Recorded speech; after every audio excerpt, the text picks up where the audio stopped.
Counting కొనసాగుతూ ఉంది. దాంతోపాటు సైమల్టేనియస్గా 8:30 అవుతుంది కాబట్టి దాదాపు టైము షేక్పేట్ కూడా ప్రారంభమైందని చెప్పి అభ్యర్థుల సమక్షంలోనే ఓపెన్ చేశారు.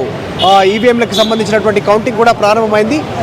కాకపోతే పోస్టల్ బ్యాలెట్ తోటి కాస్త క్లారిటీ రానుంది, ఎవరు ఎటువైపు ఉండనున్నారు అనేటువంటిది. దాంతోపాటు నిజంగానే ఎంత మేర చెల్లుబాటు అయ్యే అవకాశం ఉందనేటువంటిది కూడా కాస్త క్లారిటీ రానుంది. దాదాపు ఎక్కువ ఓట్లు లేవు, 101 మాత్రమే ఉన్నాయి. అది కూడా ఎడ్యుకేటర్స్, అది కూడా ప్రభుత్వ ఉద్యోగులు, ప్రభుత్వ సిబ్బందే ఓటు హక్కు వినియోగించుకున్నారు. డైరెక్ట్గా వచ్చి ఓటు ఆ రోజు డ్యూటీలో ఉన్నటువంటి వాళ్ళు ఓటు హక్కు వేయలేరు కాబట్టి సో కొద్దిసేపట్లోనే క్లారిటీ రానుంది. సో ఉత్కంఠకు కొద్దిసేపట్లోనే అసలు ఉత్కంఠ ప్రారంభం కానుంది షేక్పేట్ సంబంధించినటువంటి ఈవీఎంతో. పోస్టల్ బ్యాలెట్ సంబంధించి ఎన్ని ఓట్లు వ్యాలిడ్ అయ్యాయి? 101 పోస్టల్ బ్యాలెట్లు పోల్ అయితే దాంట్లో ఎన్ని వ్యాలిడ్ అయ్యాయి? గవర్నమెంట్ అఫీషియల్స్ ఓట్లు ఎంత మేరకు చెల్లుబాటు అయ్యాయి?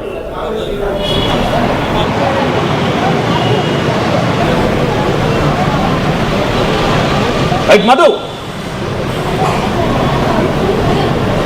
పోస్టల్ బ్యాలెట్స్ లో ఎన్ని ఓట్లు పోలయ్యాయి? గవర్నమెంట్ అఫీషియల్స్ వారు వేసినటువంటి ఓటు ఎంత వ్యాలిడిటీ వచ్చింది, ఎన్ని వ్యాలిడ్ అయ్యాయి? ఇంకా వివరాలు రావాల్సి ఉంది. కొద్దిసేపట్లోనే రిఫ్లెక్ట్ అయ్యేటువంటి సిచ్యువేషన్ కనిపిస్తూ ఉంది. పూర్తిగా అఫీషియల్ వెబ్సైట్లో, తర్వాత ఎల్ఈడి స్క్రీన్లో ముందుగా డిస్ప్లే చేస్తారు, తర్వాత అఫీషియల్ వెబ్సైట్లో అప్లోడ్ చేసేటువంటి పరిస్థితి ఉంది. ప్రస్తుతం కౌంటింగ్ ఇంకా కొనసాగుతుంది. ఇప్పటివరకు అందినటువంటి డీటెయిల్స్ ప్రకారం అయితే పోస్టల్ బ్యాలెట్కి సంబంధించినటువంటి డీటెయిల్స్లో ఇంకా అఫీషియల్ అనౌన్స్మెంట్ రావాల్సి ఉంది. ప్రస్తుతం అయితే ట్రెండ్ అధికార పార్టీ బీఆర్ఎస్ మధ్యనే కాస్త పోటీ ఉన్నట్టుగా కనిపిస్తూ ఉంది. బీజేపీ కూడా కొన్ని ఓట్ల షేరింగ్తో తమ ప్రాబల్యం చూపే ప్రయత్నం చేస్తూ ఉంది. అయితే షేక్పేట్ ఈవీఎంల సంబంధించినటువంటి క్లారిటీ వస్తే మాత్రం కాస్త ప్రజలు ఎటువైపు ఉన్నారు, ఏం ట్రెండ్, ఎటువైపు ట్రెండింగ్గా ఉండేటువంటి అవకాశం ఉంది, ఏ పార్టీ ట్రెండింగ్లో ఉండే అవకాశం ఉంది, ప్రజల ఓట్ల అభిమానాన్ని ఓట్ల రూపంలో చురగడంలో అనేటువంటిది క్లారిటీ రానుంది. రైట్. సో నెంబర్స్ ఇంకా మారుతూ ఉన్నాయి. 36 బీఆర్ఎస్, కాంగ్రెస్ 39, బీజేపీ 10. సో చాలా నెక్ టు నెక్ ఫైట్ కనిపిస్తోంది. కేవలం 3 ఓట్ల ఆధిక్యతతో కాంగ్రెస్ పార్టీ ముందంచెలో కొనసాగుతోంది. కాంగ్రెస్ అభ్యర్థి నవీన్ యాదవ్ 39 ఓట్లు, బీఆర్ఎస్ అభ్యర్థి మాగంటి సునీత 36 అండ్ బీజేపీ 10. ఈ డిఫరెన్స్ కనిపిస్తోంది. ఈవీఎంల లెక్కింపు కూడా మొదలైంది. ఈవీఎంలో ముందుగా షేక్పేట్ డివిజన్కి సంబంధించి లెక్కింపు జరగబోతోంది. షేక్పేట్లో 2 రౌండ్లలో షేక్పేట్ డివిజన్ సంబంధించినటువంటి ఓట్ల లెక్కింపు జరగబోతోంది. సో 2 రౌండ్లో షేక్పేట్లో ఎటువంటి రిజల్ట్ వస్తుందో చూడాలి. సో ప్రజెంట్ మీరు చూస్తున్నదంతా కూడా పోస్టల్ బ్యాలెట్ సంబంధించిందే.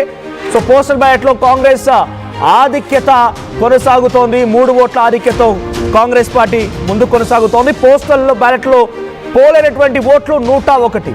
ఇప్పటివరకు మనం చూస్తున్న దాంట్లో సుమారుగా 85 ఓట్లకు సంబంధించి చూస్తూ ఉన్నాం. ఇంకొక 16 ఓట్లు మాత్రమే ఉన్నాయి. సో ఆ 16లో ఎవరి వైపుగా ఉన్నారని చూడాలి. కానీ ఏదేమైనా చాలా క్లియర్గా పోస్టల్ బ్యాలెట్స్లో కూడా కాంగ్రెస్ పార్టీ ఆధిక్యత కనిపిస్తోంది. ముందంజలో కాంగ్రెస్ కొనసాగుతుంది. నవీన్ యాదవ్ ముందంజలో కొనసాగుతున్నారు. సో షేక్పేట్ డివిజన్కి సంబంధించి ఓట్ల లెక్కింపు కూడా మొదలైంది. మరి కాసేపట్లో పోస్టల్ బ్యాలెట్ సంబంధించి పూర్తి ఫలితం బయటికి రాబోతోంది. సో షేక్పేట్కి సంబంధించి కౌంటింగ్ మొదలైంది.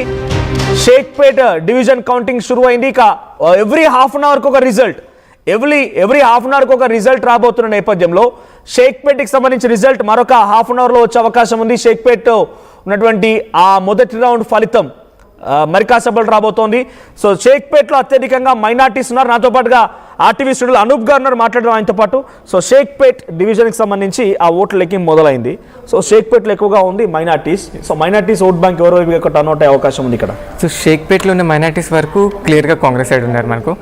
అక్కడ మీకు ఎంఐఎం వాళ్ళు ఏవైతే మీకు గ్రూప్ లెవెల్ మీటింగ్స్ చేశారో సో అది కూడా స్ట్రాంగ్గా రిఫ్లెక్ట్ అవుతుంది మనకు.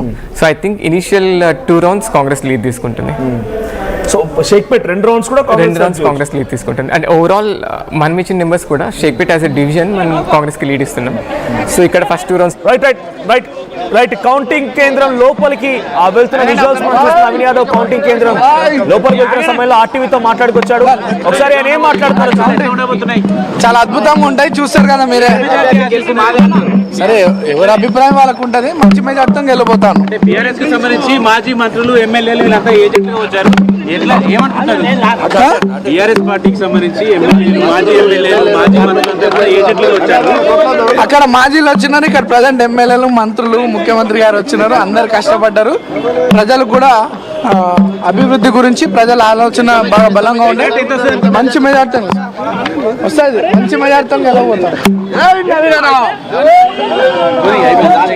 రైట్, ఇది నవీన్ యాదవ్ మాట్లాడుతున్నమాట. ఆయన కాన్ఫిడెన్స్ చూస్తే అర్థమవుతుంది, మంచి మెజార్టీతో గెలవబోతున్నాను, అద్భుతమైన. ఎస్, మాగంటి సునీత కూడా మాట్లాడుకొచ్చారు.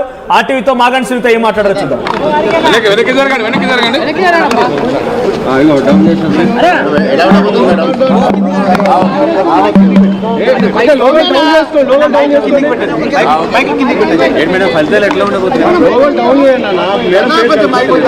ఇంకా స్టార్ట్ కాదా అవుతుంది.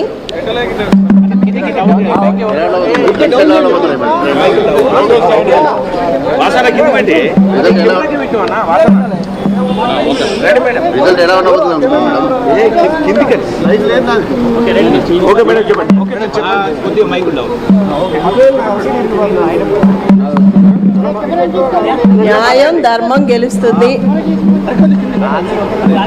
మనం గెలుస్తున్నాం.